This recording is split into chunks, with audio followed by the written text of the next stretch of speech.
Pranwali meletakkan tangannya dengan putus asa. Dia tidak menyangka bahwa tidak ada yang hadir untuk mendukung keputusannya. Tetapi jika hal ini ingin dilakukan dengan baik, bukan hanya dia dapat membujuknya dengan santai untuk mencapai efek yang diinginkannya. Selain itu, setiap orang menghargai bagian persahabatan yang berbeda, dan Pranwali tidak bisa memaksanya. Kalau begitu lupakan saja. Jika itu masalahnya, maka perlakukan itu seolah-olah itu tidak pernah terjadi. Tepat saat Pranwali hendak pergi, Sydney Kevin menghentikannya. Tunggu sebentar, ini tidak bisa dibiarkan seperti ini. Pranwali membeku sesaat.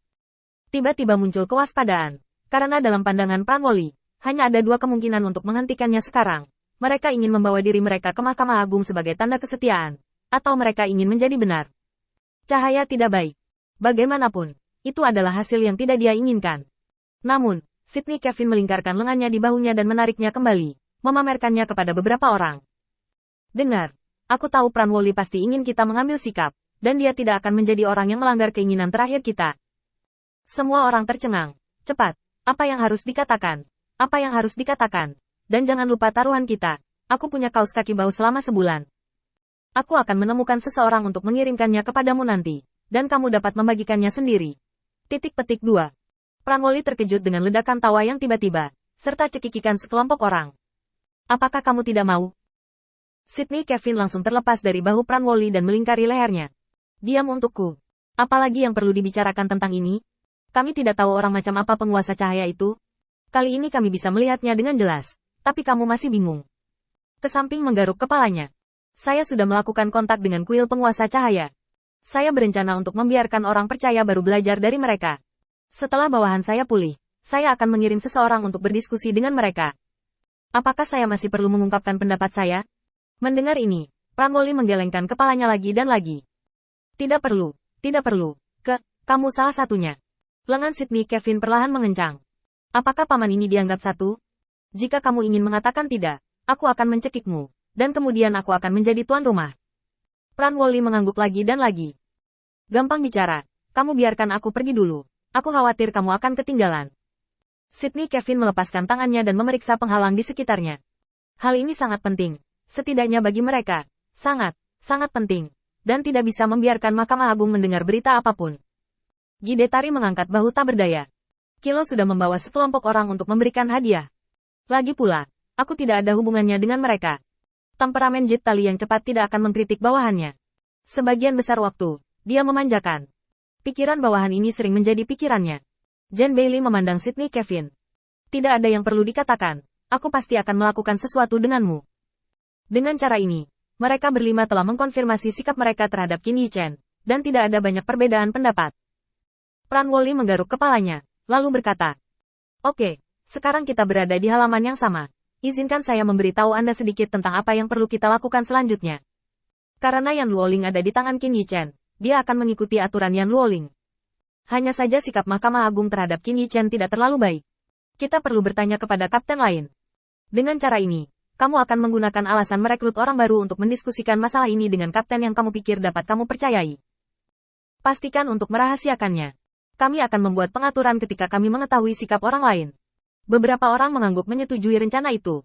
Ketika kelima orang itu sibuk, di Mahkamah Agung, ada sedikit energi yang tidak terlihat. Gidetali dengan santai memberi Kilo transmisi suara dan bertanya kepada mereka tentang situasi mereka saat ini, dan kemudian membiarkan mereka pergi ke kota yang hancur. Saat hanya menjawab, Kilo jelas linglung. Setelah mengatasi kata-kata Jetari, Kilo buru-buru menoleh dan bertanya kepada sekelompok teman. Di mana kamu baru saja mengatakannya? Ratusan orang di grup ini tidak bisa menunggu lama. Baru saja kamu mengatakan bahwa penguasa cahaya sedang berurusan dengan setan, ketika Yanxi. Ucap Kilo cepat. Bukannya aku membual untukmu, tapi aku melihatnya dengan jelas pada saat itu. Lord of Light langsung memasang bendera di benteng, dan kemudian meminta Yan mendesis untuk keluar dan bertarung. Saya bahkan tidak berani memikirkannya sekarang. Berapa banyak iblis yang ada di benteng pada waktu itu? Bahkan tim ke-43 pengawal setting yang dipimpin oleh Lord Ke dikalahkan. Dia sendirian, membawa banyak panji. Naik saja, dan dua kata disulam di spanduk, penguasa cahaya. Biarkan saya memberitahu Anda, sejak bendera ditanam di benteng, setan tidak pernah mendorong bendera ke tanah. Begitulah salehnya. Meskipun Kilo tidak menyebutkan sepatah kata pun tentang pertempuran ini sekarang, para dewa yang hadir memiliki gambaran yang jelas di hati mereka. Itu adalah penguasa cahaya saja.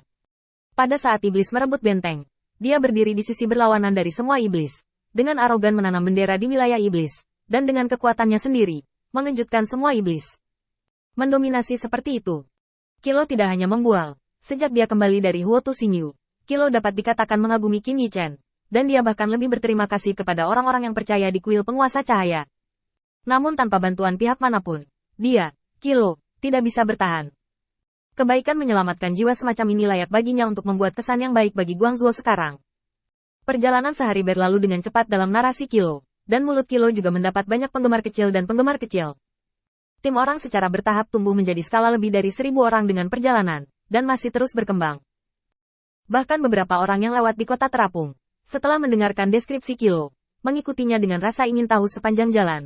Mendengarkan deskripsi Kilo, mereka memiliki pemahaman baru tentang kata Lord of Light di hati mereka.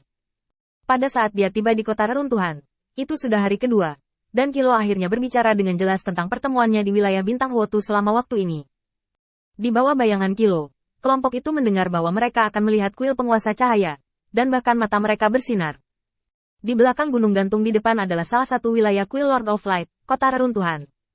Mungkin tidak besar. Lagi pula, Mahkamah Agung tidak pernah baik kepada penguasa cahaya. Tapi kamu harus tahu bahwa tujuan perjalanan kita adalah untuk melihat Lord of Light dan kuil Lord of Light, bukan untuk melihat kota terapung. Sebelum kata-kata Kilo selesai, penampakan kota yang hancur sudah muncul di hadapannya. Kilo tidak pulih dari keterkejutannya untuk waktu yang lama.